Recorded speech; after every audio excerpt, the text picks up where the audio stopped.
Public এবং private এই মুহূর্তে 142টি। সেই বিশ্ববিদ্যালয়গুলোর প্রত্যেক বিভাগে,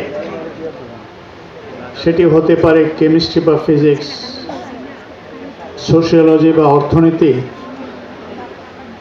তাদের দুটো ভাষা আগামী বছর থেকে কম্পালসারি পড়তে হবে। একটি হচ্ছে বাংলাদেশের অভ্যুদয়ের ইতিহাস, আর দ্বিতীয়টি হচ্ছে বাংলা ভাষা। চমৎকার স্যার। বাংলাদেশের অভ্যুদয়ের ইতিহাসের একটি পুস্তক, এটি বলা যেতে পারে একটি প্রোটোটাইপ পুস্তক আমরা তৈরি করে দিচ্ছি। এটি অলরেডি ড্রাফট তৈরি হয়েছে, আমার কাছে হস্তান্তর করেছে। এটির সাথে জড়িত ছিলেন ডক্টর মুনতাসির মামুন এবং ডক্টর সৈয়দ আনোয়ার হোসেন।